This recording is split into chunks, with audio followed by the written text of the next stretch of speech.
Before we start, be warned. I'll be spoiling the entire game as well as the endings to Neon White.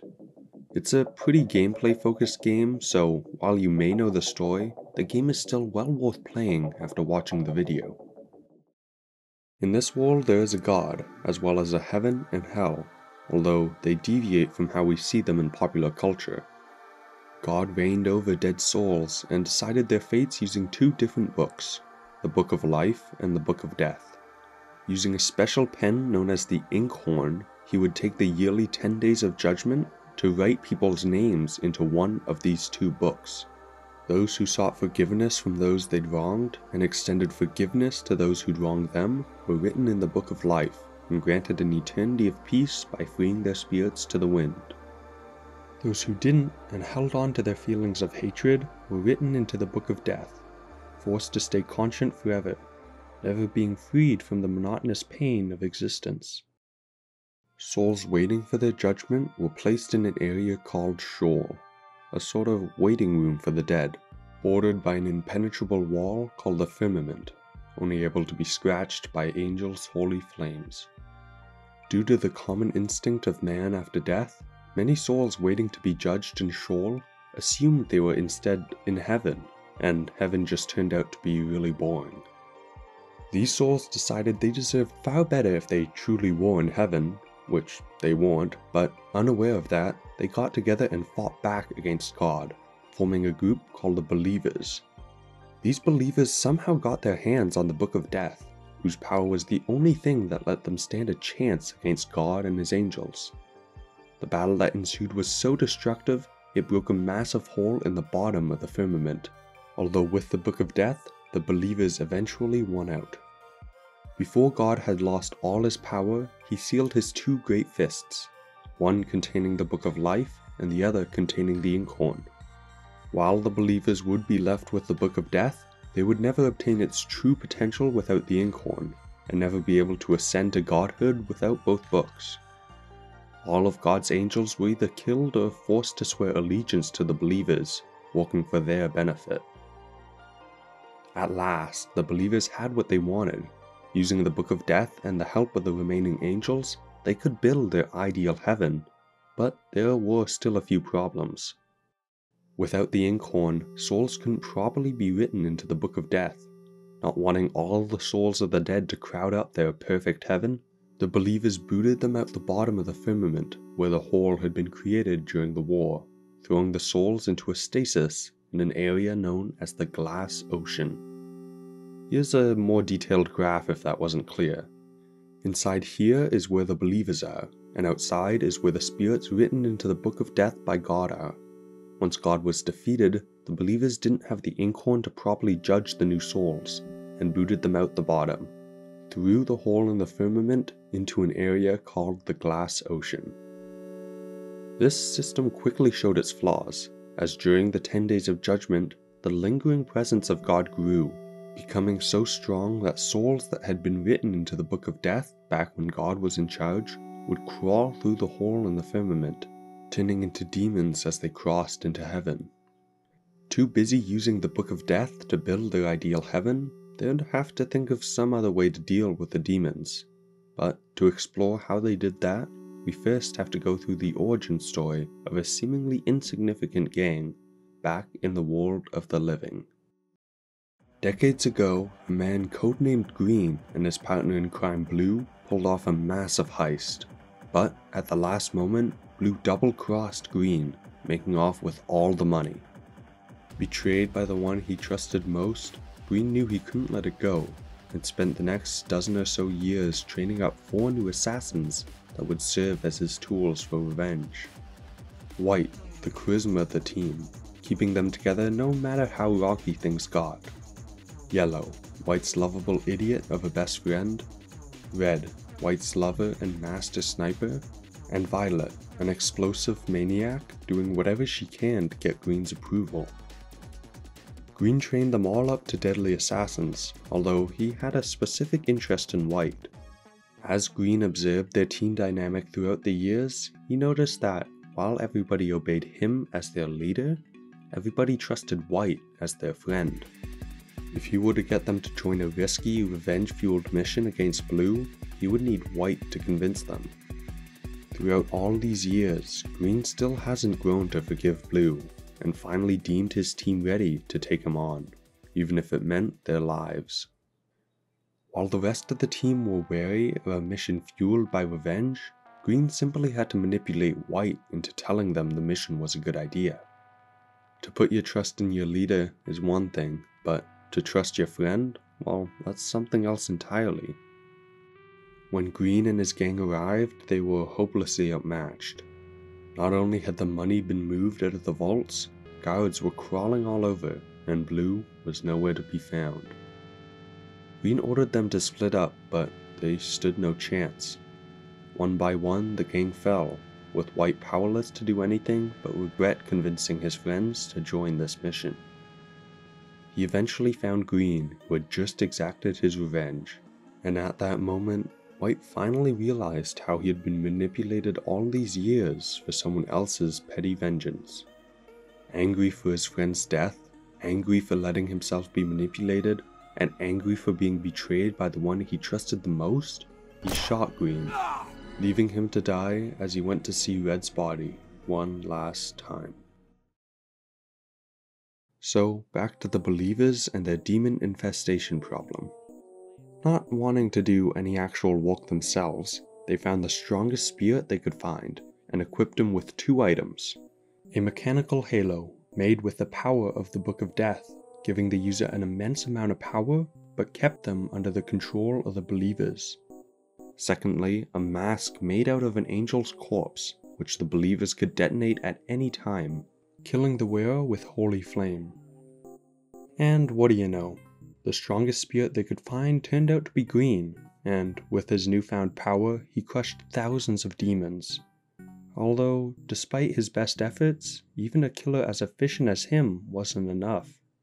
There were simply too many demons coming in through the firmament, so the believers had to think of something else. They needed more manpower, but they also didn't have the ability to build many more mechanical halos, so they decided to go quantity over quality. They created this massive sham of a competition, where they brought in the hundreds of souls that they hadn't been able to judge without the inkhorn, through the glass ocean and into heaven. They then turned them into neons, using the same masks they used with Green, and told them that the one who killed the most demons during the next 10 days of judgment would be allowed to stay in heaven for a year, all the way till the next 10 days. Of course, this was all bullshit. Nobody stood a chance against Green with his mechanical halo, and even if someone did beat him, well, they'd move the halo to them, and they'd be the believer's new slave. Luckily, people don't question you too much when you strap a mask on their face that you can blow up on command. To filter out spirits that wouldn't make good demon slayers, all the souls who were weighed down by guilt or remorse from their actions during life became too dense to make it to heaven, and sank in the glass ocean. Only those without the wish to redeem themselves were free of that extra weight, allowing them to float up and become neons. In addition, feelings of revenge or hatred also provided more buoyancy to the spirit, ensuring that the believers only had selfless assholes working for them, those who wouldn't bother trying to fix this twisted heaven if they ever did figure out what was really going on. This way, they could also tell the neons that this was all part of their redemption, as pretty much everyone who feels absolutely no guilt from their lives' actions probably did some things worth having to be redempted. For the first several years, this system worked without an issue, and the believers were free to concentrate their efforts on building their ideal heaven. Although, unbeknownst to them, certain neons were already working to grab power for themselves. While Green was always the top dog, Red, Yellow, and Violet were all sucked up by the glass ocean, competing in this yearly competition. White, though, he never even made it to heaven. As someone who actually felt guilt for their actions in life, his body was too heavy to ever float to the top of the glass ocean. Red herself still harbored a good amount of anger towards White for leading them onto that suicidal heist, which provided her with more than enough buoyancy to get to heaven. But one year, As she floated up for yet another 10 days of judgment, she saw White's corpse, sinking, and without even thinking, she reached out and grabbed him. With her buoyancy, she pulled White into heaven, and both of them became neons. Usually when a spirit enters heaven and becomes a neon, they retain all their memories, but for some reason or another, White became amnesiac. Now, it's never explained why, but I do have my theory. Neons are meant to be free of any remorse or guilt for their actions. The filtration system in the glass ocean makes sure that, although there might be a second system in place, making sure all the contestants are 100% for sure guilt-free. If anyone did feel remorse, hell, they might actually try to redeem themselves by bringing God back or something. But hey, you can't feel guilty for your past actions if you don't remember any of them. Still holding some resentment, Red decided to stay clear of White for the moment, as the 10 days of judgment began. White runs along as he bumps into his former companions, who are all happy to see him, until he eventually sees Green. Even with his memory loss, he still feels an overwhelming rage come over him. But Red makes him promise to not go near him, although she refrains from telling him why. White goes and gets his daily mission from the only angel that's really gonna matter in this story, Mikey. After a quick chat, White is quick to start slaughtering demons, and is joined by Yellow and Violet for the first few days.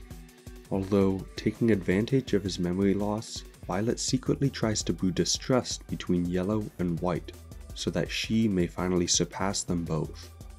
Luckily, White isn't so gullible to believe that someone as lovable as Yellow could betray him, and his loyalty is proved in a few days when Green ambushes them, stabbing Yellow through the heart as he tried to protect White. Losing his mind at who, to him without his memory, is some random psychotic killer, White and Green clash, although it's not long before Green makes his way out of there, leaving White devastated at his friend's death. The next day, White lost it at Violet for telling him to mistrust Yellow, where she revealed to him that Green was their former boss. Although before he can ask more, she storms off in a rage, and begins planting traps for White along his travels.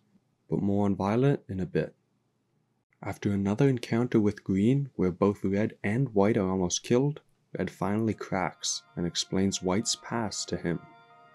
She knew how manipulative Green could be, particularly to White, and didn't want to lose him again. She also decides to show White one of Heaven's secrets, bringing White to Heaven's Edge and revealing the barrier that separates Heaven from the rest of the underworld, the firmament. White also finds a weird glowing piece of paper, but more on that in a sec. Everybody's, and I mean everybody's favorite angel shows up, Mikey, deciding that these two neons are worthy of learning Heaven's true origin, the war of the believers, and the real purpose for these 10 days of judgment. After seeing the glowing piece of paper White found, he's even more shocked, as it's a page from the Book of Life. He quickly explains that if someone brought the Book of Life, Book of Death, and the Inkhorn together, they would have the power to bring God back from his hibernation. After another meeting the next day, Red and White begin searching for the Book of Life, using the page they found that grows brighter as they approach. After a while, they're joined by Violet, who apologizes for trying to kill White, although to nobody's surprise except apparently White's, she immediately betrays him, stealing the page and running off to Green, so that her idol may finally give her some praise. Without the page, Red and White would have no way of finding the Book of Life, but as White passes out from the blood loss, he's given a vision from God, telling him where the book is located, cause why not? After a quick recovery, White and Red make their way to where his vision depicted, and find the inanimate hand of God, holding inside of it the Book of Life. Sensing someone pure of spirit is nearby, the fist opens, although before they have time to celebrate, Violet comes down and snatches it, while exploding the ground underneath Red's feet. As if that wasn't enough, Green's here as well, and continues his established role of killing his former employees as he pierces Violet's chest with his saber. It turns out that he was the one who left the page for White to find, and Violet nearly ruined his plan by stealing it from him. Not that it matters anymore, as Green got his wish. With the fist of God opened, he could finally take the Book of Life. He explains to White how he plans to get both books and destroy everything, break free of God's judgment and the believers' hypocrisy. He always has hated God for expecting redemption from people born into a world of suffering he created, so now he'll tear it all down. As per the norm, Green and White clash, but this time Green intentionally blocks White's killing blow with his halo, shattering it. Free from the shackles of the believers, he takes off to steal their Book of Death. But out of nowhere, Violet decides she's not going out without one last explosion, destroying the Book of Life, scattering its pages to the wind. The believers have officially started panicking. Without his mechanical halo, they were unable to control Green as he stole the Book of Death, and after years of growing lazy in their personal paradise, they had lost the fighting skills they had used to defeat God. Thanks to that, Green had an easy time massacring them in the dozens. Without the book's power, the believers were also unable to explode the masks of rebellious neons, so they lost control of them as well. Once they got their fill of terrified believers, White, Red, and Mikey came up with a plan to recover the pages of the Book of Life, and headed out to save heaven. Just before heading out the door, Red finally explains to White that she was the one who pulled him into heaven, and she's finally forgiven him, no longer holding resentment for his choice to follow Green on that heist. The only problem being that now neither of them holds any hatred, only guilt. So if they fail now to stop Green, they'll never be able to return for the next 10 days of judgment. The page collection begins, only interrupted by short breaks where Mikey talks about heaven before it was taken over by the believers, as well as the guilt that makes White different from the other neons, the wish to redeem himself that made him God's choice. After collecting all the pages, the Book of Life was back to its former glory, but they'd still need the Book of Death as well as the Inkhorn to bring God back. Problem being, Green has the Book of Death, and the Inkhorn is in God's other fist, currently outside of the firmament. The only way of breaking a hole through it is to have a neon voluntarily blow up their mask, releasing the angel's holy flame, but killing them in the process. Green's plan was to have his obedient White to do it, the same White who would go as far as to sacrifice himself and his only friends to help Green with his revenge. Indeed, that White surely would have sacrificed himself for his leader, but that White is gone, and he refuses to even entertain the idea of helping Green. Realizing that they'd be at a standstill if nobody sacrificed themselves, Red decided she'd be the one to do it, having to hold White back from stopping her. As much as she doesn't want to leave him again, Red knows that in all their years of training, White was the only one on the team to have ever beaten Green in a duel, the only one with a chance of defeating him. Red! The firmament is pierced and God's hand breaks through. Green and White have their final battle, one to obtain God's Inkhorn, White with the Book of Life and Green with the Book of Death.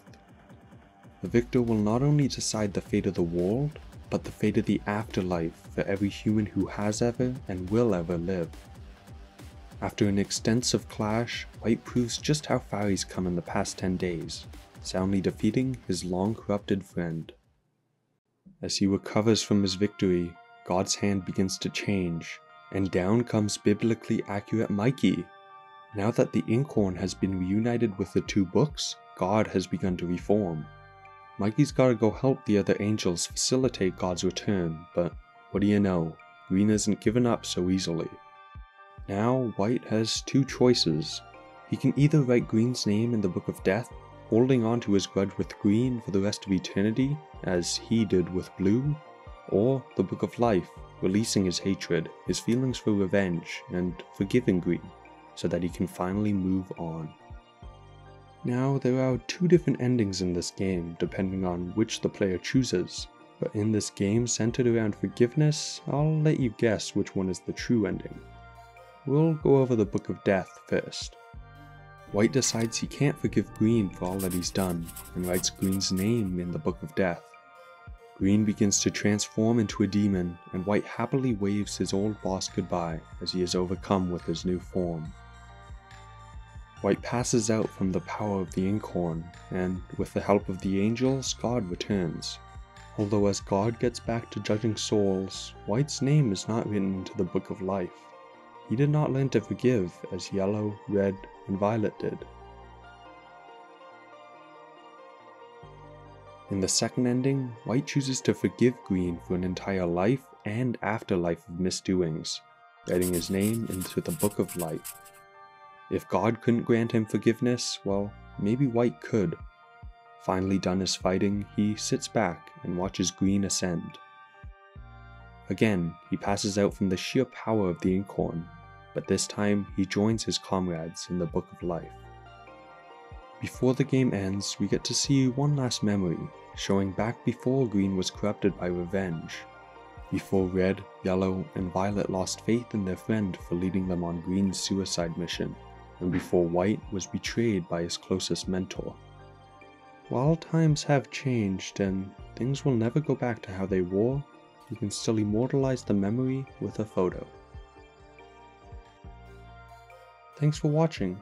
This was a fun video to make and a hell of a lot less stressful than most of the story explained videos I do, so cheers to that.